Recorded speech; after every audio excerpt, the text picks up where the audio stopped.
Live from the studios of Dr. Curious, this is the Company of Curiosity.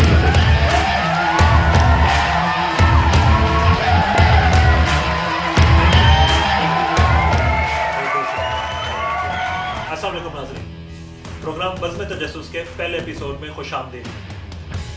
आज का दिन बहुत special है क्योंकि आज मैं अपने ड्रीम प्रोजेक्ट का स्टार्ट लेने जा रहा हूँ। जिस तरह आज का दिन स्पेशल है, उसी तरह आज का पहला एपिसोड भी बहुत स्पेशल है क्योंकि आज मैंने अपने ज़िम्मे एक बहुत बड़ा चैलेंज लिया है। और वो चैलेंज ये है कि मैं आपको बताने जा रहा हूँ कि इस वक्त हमारी दुनिया में चल क्या रहा है, हमारी दुनिया का वर्ल्ड ऑर्डर क्या होगा, हमारी दुनिया में कौन सा इकनॉमिक मॉडल है जो फॉलो हो रहा है, कौन से ऐसे अवामिल और नज़रियात हैं जो हमारी दुनिया का फ्यूचर शेप करेंगे। तो आज मैं ये चाहता हूँ कि जो मालूमात मैं आपके साथ शेयर कर रहा हूँ आप उसे गौर से सुनें, क्योंकि जो फैक्ट्स मैं आपके साथ शेयर करने जा रहा हूँ वो बहुत अहम है। और अगर आप ये फैक्ट्स अपने माइंड में रखेंगे तो आपको अगले एपिसोड भी समझने में आसानी होगी। मैं अल्लाह ताला से दुआ करता हूँ कि अल्लाह ताला ये काम हमारे लिए भी आसान करे। और साथ ही साथ मैं आपका भी शुक्रिया अदा करना चाहता हूँ कि सिर्फ आपकी सपोर्ट की वजह से है कि हम नई सीरीज स्टार्ट कर रहे हैं।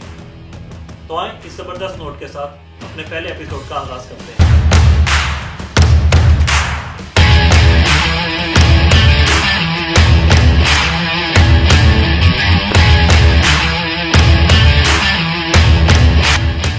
अल्लाह ताला ने हमारी दुनिया को बहुत वर्सेटाइल बनाया है, इसीलिए इसको चलाने वाले निज़ाम भी बहुत कॉम्प्लेक्स हैं। दुनिया के बारे में जानना एक बहुत ही मुश्किल काम है और उससे मुश्किल काम है उसको समझकर उसके बारे में एक वीडियो बनाना। तो इस सारे प्रोसेस के लिए मुझे एक फ्रेमवर्क की ज़रूरत थी। इसके लिए मैंने वर्ल्ड बैंक के वर्ल्ड डेवलपमेंट इंडिकेटर्स यानी दुनिया की तरक्की के इशारे इस्तेमाल किए हैं। वैसे तो ये बेशुमार इंडिकेटर्स हैं, लेकिन मैंने इनमें से कुछ अहम सेलेक्ट किए हैं ताकि आपके लिए प्रोग्राम को आसान और दिलचस्प बनाया जा सके। तो आज के इस पहले एपिसोड में हम 3 मेन इंडिकेटर्स पर बात करेंगे। सबसे पहला आबादी, दूसरे नंबर पर मईशत और तीसरे नंबर पर निज़ाम सेहत। तो आए इल्म शुमारियात की मदद से देखते हैं कि दुनिया की आबादी से हमें क्या यूज़फुल इंफॉर्मेशन मिल सकती है। हमारी दुनिया की इस वक्त कुल आबादी 7.8 अरब है और इसमें बड़ी तेज़ी से इजाफा हो रहा है। आप इस बात का अंदाज़ा यूँ लगा सकते हैं कि सन 1800 में हमारी दुनिया की कुल आबादी 1 अरब थी, जबकि दूसरी तरफ इसमें इजाफे की शरह कम होकर 1% रह गई है। इसीलिए माहिरीन कहते हैं कि दुनिया की आबादी ने अपनी पीक ग्रोथ टच कर ली है। अगर आबादी की इस डिस्ट्रीब्यूशन को हम दुनिया के नक्शे पर देखें तो चाइना आबादी के लिहाज से दुनिया का सबसे बड़ा मुल्क है। चाइना की आबादी 1.4 अरब है, जबकि दूसरे नंबर पर इंडिया है जिसकी आबादी 1.35 अरब है। पाकिस्तान की आबादी 20 करोड़ है जो इसे साउथ एशिया का एक अहम मुल्क बनाती है, जबकि ईरान और तुर्की की आबादी तकरीबन 8 करोड़ है।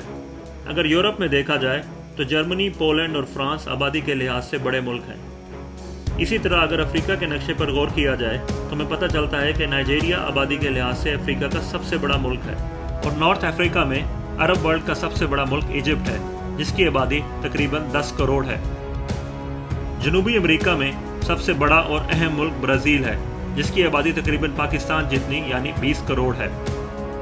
और शुमाली अमेरिका का सबसे बड़ा मुल्क यूनाइटेड स्टेट्स है जो 30 करोड़ की आबादी के साथ दुनिया की सुपर पावर है। अब मैं आपके साथ एक और इंटरेस्टिंग चीज़ शेयर करना चाहता हूँ। इस ग्राफ में ये दिखाया गया है कि दुनिया की आबादी में 1 अरब के इजाफे को कितने साल लगते हैं।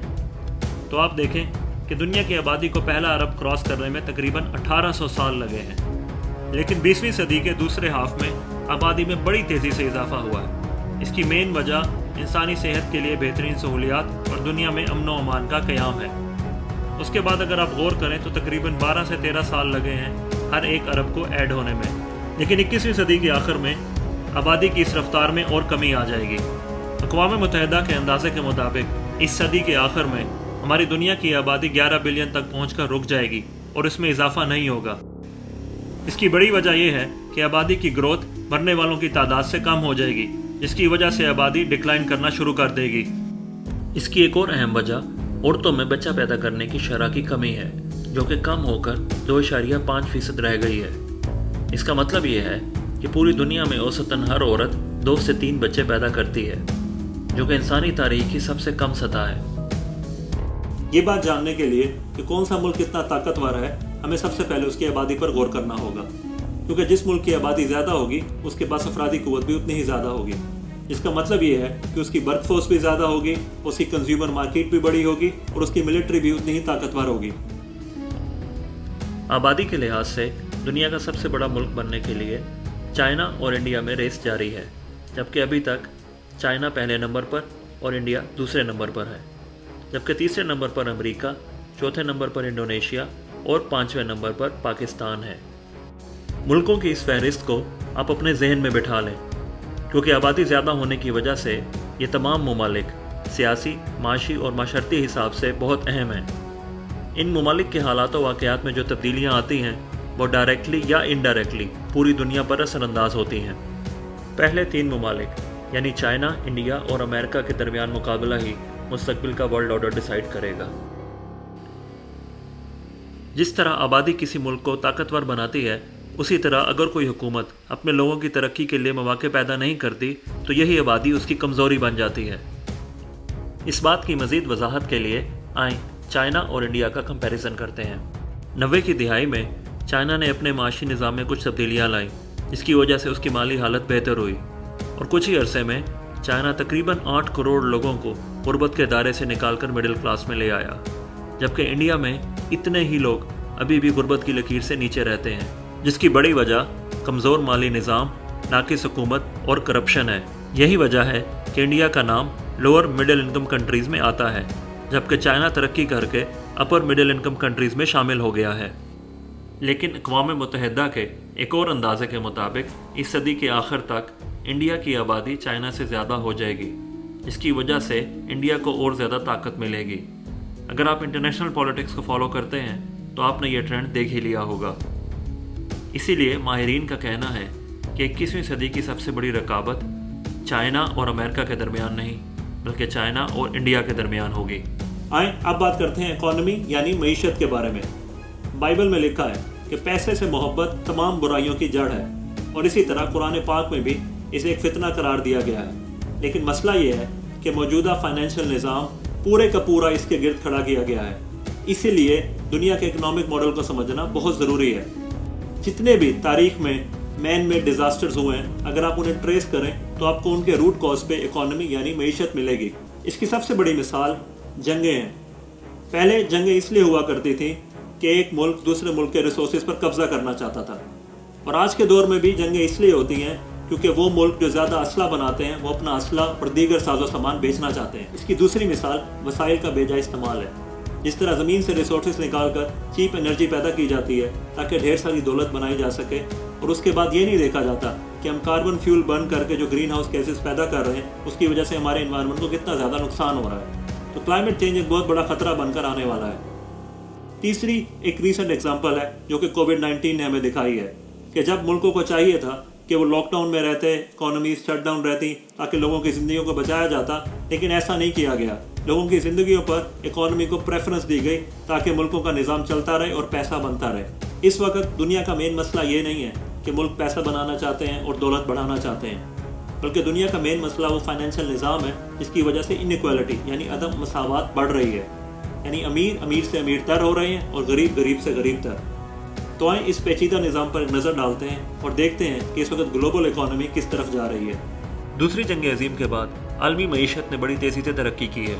ग्लोबलाइजेशन, फ्री ट्रेड और ओपन मार्केट की वजह से गुर्बत में कमी आई है और लोगों का तर्ज ज़िंदगी बेहतर हुआ है, और इन्हीं अवामिल की वजह से कैपिटलिज्म यानी सरमायादाराना निज़ाम को कामयाबी मिली है।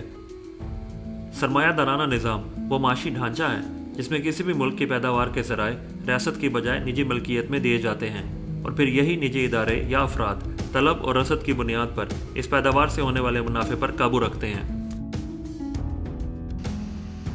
19वीं सदी के आगाज़ से देखा जाए तो बहुत ज़्यादा गुर्बत में रहने वाले लोगों की तादाद में कमी आई है, जबकि वो लोग जो एक्सट्रीम पॉवर्टी में नहीं रहते उनकी तादाद में बहुत ज़्यादा इजाफा हुआ है। यहाँ सोचने की बात यह है कि गरीब कहते किसे हैं। वर्ल्ड बैंक की तारीफ के मुताबिक वो घराने जिनकी योमिया आमदनी $1.9 से कम है वो इंतहाई गरीब कहलाते हैं, जबकि वो ख़ानदान जिनकी योमिया आमदन $3.10 से कम है वो गरीब कहलाते हैं। इस वक्त दुनिया में इंतहाई गरीब लोगों की तादाद में तो कमी हुई है, लेकिन गुर्बत उस हद तक कम नहीं हुई जिस हद का फ़ैसला इस सदी के शुरू में डेवलपमेंट गोल्स में किया गया था। किसी भी मुल्क की मईशत का अंदाज़ा लगाने के लिए कुछ इशारे इस्तेमाल किए जाते हैं। उनमें से सबसे ज़्यादा इस्तेमाल होने वाला GDP है। GDP या मजमूई अंदरूनी पैदावार किसी भी मुल्क में ख़ास वक्त के दौरान मौजूद अशिया और ख़िदमात की मार्केट में कीमत को कहते हैं। मजमूई अंदरूनी पैदावार से किसी भी मुल्क की मईशत के हुजम और उसकी शरह नमू के बारे में अंदाज़ा लगाया जा सकता है। अगर मजमूई GDP के हिसाब से देखा जाए तो इस वक्त अमेरिका दुनिया की सबसे बड़ी इकॉनमी है। अमेरिका के बाद चाइना का नंबर आता है, जबकि चाइना की इकॉनमी अमेरिका की इकॉनमी के बिल्कुल करीब पहुंच चुकी है। यही वजह है कि बहुत से माहिरीन कहते हैं कि 2030 तक चाइना की इकॉनमी अमेरिका की इकॉनमी को ओवरटेक कर लेगी। इसके बाद तीसरे नंबर पर इंडिया, चौथे पर जापान और पांचवें पर जर्मनी है। इस लिस्ट में दीगर अहम ममालिक में रशिया, फ्रांस, यूनाइटेड किंगडम और सऊदी अरेबिया शामिल हैं।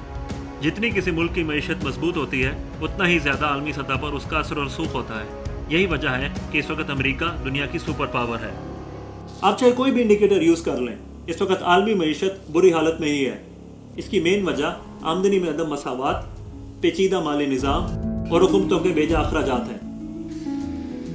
बैनुल अक़वामी मालियाती फ़ंड आलमी मईशत के बारे में साल में 2 दफ़ा अपनी रिपोर्ट पेश करता है। अप्रैल 2020 में पेश की जाने वाली रिपोर्ट में ये बात कही गई है कि 2020 में कोरोना वायरस से फैलने वाली बीमारी कोविड-19 की वजह से आलमी मईशत को बहुत ज़्यादा नुकसान पहुंचा है, जिसकी वजह से रवां साल में आलमी मईशत में इजाफे की बजाय 3% तक कमी आएगी। एक और इंटरेस्टिंग बात यह है कि आलमी मईशत पर कोरोना वायरस के इस असर की वजह से तरक्की याफ्ता ममालिक को ज़्यादा नुकसान होगा और उनकी शरह नमू 6% तक कम होगी। जून 2020 में शाया होने वाले आलमी मईशत के मंजरनामे के मुताबिक कोरोना वायरस की वबा जैसा क्राइसिस आलमी मईशत ने पहले कभी नहीं देखा और अभी भी आलमी मईशत की बहाली में बहुत सी गैर यकीनी है। बुनियादी इंसानी हकूक़ में सेहत को एक मरकज़ी अहमियत हासिल है। तमाम हुकूमतों की ये जिम्मेदारी बनती है कि अपने लोगों को बर वक्त और मियारी सेहत की सहूलियात फराहम करें। हम लोग बहुत खुशकिस्मत हैं कि हम ऐसे इंसानी दौर में रह रहे हैं जहाँ इंसान की सेहत की बहाली और उसकी बेहतरी के लिए बेपनाह सहूलियात मौजूद हैं, और ये वो सहूलियात हैं जो आज से पहले इंसानी तारीख में कभी ना थी। अगर आप इंसानी तारीख पर नज़र डालें तो आपको पता चलेगा कि हमारे यहाँ ज़्यादा हलाकतें वबाओं और बीमारियों की वजह से हुई हैं, ना कि लड़ाइयों और जंगों की वजह से। हमारे पास एंटीबायोटिक्स हैं, वैक्सीनेशंस हैं और हिफ़्ज़ान सेहत के वो असूल हैं जिन पर अमल करके हम बीमारियों से बच सकते हैं। किसी भी मुल्क के सेहत के निज़ाम को जांचने के लिए कुछ अंदाज़े इस्तेमाल किए जाते हैं। उनमें से 3 बहुत अहम हैं। सबसे पहला लाइफ एक्सपेक्टेंसी यानी ज़िंदगी की मियाद। दूसरे नंबर पर मैटरनल मोर्टेलिटी यानी ज़चगी में माओं की शरह अमवात। नंबर 3 इन्फेंट मोर्टेलिटी यानी बच्चों की शरह अमवात। आज के दौर में पैदा होने वाले बच्चे बहुत ही खुशकिस्मत हैं, क्योंकि इंसानियत ने बीमारी के खिलाफ अपनी जंग में काफ़ी कामयाबी हासिल कर ली है। स्मॉल पॉक्स से तो हम पहले ही जान छुड़ा चुके थे, अब इंशाल्लाह पोलियो भी दुनिया से ख़त्म हो जाएगा। सेहतमंद तर्ज ज़िंदगी और इलाज की जदीद सहूलियात की वजह से इंसानों ने पिछले 50 सालों में ही अपनी औसत ज़िंदगी में 10 साल का इजाफा किया है। यह इंसानी इर्तका की एक हैरत अंगेज़ कामयाबी है। 2019 के आदाद शुमार के मुताबिक अगर आप दुनिया के नक्शे पर नज़र डालें तो आपको ज़्यादातर नक्शा ग्रीन और ब्लू नज़र आएगा। इसका मतलब ये है कि ज़्यादातर इंसानी आबादी की उम्र 65 साल या इससे ज़्यादा है। इंसानों की औसत उम्र का अगर बैनुल बर-ए-आज़मी मुआजना किया जाए तो ऑस्ट्रेलिया में औसत उम्र सबसे ज़्यादा है, जबकि उसके बाद यूरोप और अमेरिका का नंबर आता है। एशिया में ज़िंदगी की मियाद दुनिया की औसत मियाद से ज़्यादा है, जबकि अफ्रीका में ये मियाद दुनिया की औसत मियाद से कम है। अफ्रीका में मियाद ज़िंदगी कम होने की वजह वहाँ पे होने वाली अंदरूनी खाना जंगी और कहत साली है। कहा जाता है कि बच्चे मुस्तकबिल के मेमार होते हैं, इसीलिए किसी भी कौम की तरक्की के लिए उसके बच्चों का सेहतमंद होना बहुत ज़रूरी है। इसीलिए अक़वाम मुत्तहिदा और उससे मुतल्लिक़ इदारे बच्चों की ज़हनी और जिस्मानी सेहत के मसाइल को बहुत सीरियसली लेते हैं। इन्हीं कोशिशों की वजह से 1990 से लेकर अब तक 5 साल से कम उम्र के बच्चों की हलाकतों में 50% तक कमी आई है, जो कि एक बार फिर एक बहुत बड़ी अचीवमेंट है। لیکن ابھی بھی نومولود بچوں میں ہلاکتوں کی شرح کل اموات کے حساب سے بہت زیادہ ہے۔ بچوں کی شرح اموات کو ریکارڈ کرنے کے لیے انفنٹ مورٹیلٹی ریٹ استعمال کیا جاتا ہے، جس کا مطلب یہ ہے کہ ہر 1000 زندہ پیدائش میں سے 1 سال سے کم عمر کے بچوں کی اموات۔ کم عمر بچوں کی اموات کی شرح کسی بھی معاشرے کے نظام صحت کے بارے میں ایک اچھا اندازہ دیتی ہے۔ اسی لیے صحت عامہ، معاشرتی پالیسی اور عوامی تعلیم کے ادارے اس پر خاصی توجہ دیتے ہیں۔ بچوں کی اموات کی شرح کا زیادہ ہونا کسی بھی معاشرے میں خوراک، صفائی اور تعلیم کی کمی کی طرف اشارہ کرتا ہے۔ کم عمر بچوں میں ہلاکت کی شرح سب سے زیادہ افریقہ میں ہے، جہاں انگولا، سیارا لیون، صومالیہ اور چیڈ میں ہر 1000 میں سے تقریباً 80 سے زیادہ بچے ہلاک ہو جاتے ہیں، جبکہ افغانستان اور پاکستان میں یہ تعداد 60 سے 70 کے درمیان ہے۔ افغانستان اور پاکستان کو اس لسٹ میں دیکھ کر حیران نہیں ہونا چاہیے، کیونکہ پچھلے 20 سالوں کے دوران پاکستان اور افغانستان کے حالات افریقہ کے ممالک کے حالات سے کچھ زیادہ مختلف نہیں رہے۔ اب بات کرتے ہیں میٹرنل مورٹیلٹی، یعنی زچگی کے دوران ہونے والی خواتین کی ہلاکتوں کی۔ میٹرنل مورٹیلٹی یا ماؤں کی شرح اموات سے مراد 1 لاکھ زندہ پیدائشوں میں سے زچگی یا حمل کی پیچیدگیوں سے ہونے والی اموات ہیں، کیونکہ حمل خواتین کی زندگی کا ایک غیر معمولی مرحلہ ہے، اس لیے اس مرحلے کے دوران انہیں ایکسٹرا کیئر کی ضرورت ہوتی ہے۔ ایک اچھا صحت کا نظام ہی خواتین کی ان ضروریات کو پورا کر سکتا ہے، اور اس میں ماؤں کی شرح اموات کم رہتی ہے۔ ماؤں کی اموات کی شرح پر نظر ڈالیں تو اس میں بھی افریقہ کے ممالک سب سے آگے ہیں، جہاں تقریباً 750 سے 1000 ہلاکتیں ہوتی ہیں۔ اگر اس لسٹ میں تھوڑا سا نیچے جائیں تو آپ کو ساؤتھ ایشین کنٹریز بھی ملیں گے، جس میں افغانستان، نیپال، انڈیا، پاکستان اور بنگلہ دیش شامل ہے۔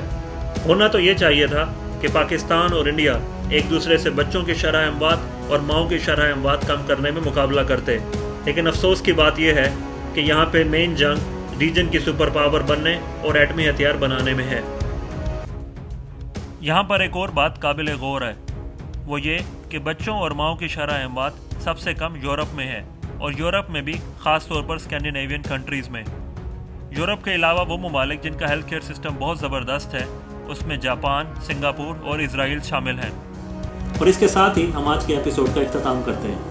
مجھے اندازہ ہے کہ آج کا ٹاپک تھوڑا سا کمپلیکس تھا، کیونکہ میرے لیے بھی بہت مشکل تھا اس ساری چیزوں کو بیان کرنا، لیکن میں نے کوشش کی ہے کہ میں آسان طریقے سے آپ کے سامنے یہ سارے فیکٹس پیش کروں، کیونکہ یہ فیکٹس بہت اہم ہیں، اور اگر آپ نے دنیا کے بارے میں سمجھنا ہے تو آپ کو ان فیکٹس کو ذہن میں رکھنا ہوگا، اور پھر ہی آپ کو خبروں اور تبصروں کی سمجھ آئے گی۔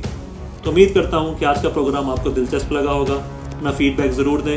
انشاءاللہ آپ سے ملاقات ہوگی اگلے ایپیسوڈ میں، جس میں ہم ڈسکس کریں گے ٹیکنالوجی، نظام تعلیم، وسائل اور ماحولیات کے بارے میں۔ اپنا خیال رکھیں۔ اللہ حافظ۔ The future does not belong to globalists. The future belongs to patriots. Lives matter! Whole lives matter! Black lives matter! We are in this together, and we will get through this together. We will need even greater stores of resilience, patience, humility, and generosity in the months. If the future does not include being out there among the stars and being a multi-planet species, it's incredibly depressing if that's not the future that we're going to have. Stay hungry, stay foolish. Think on a planetary scale. Embrace the challenge we face. And do something we humans are very good at. Change the world.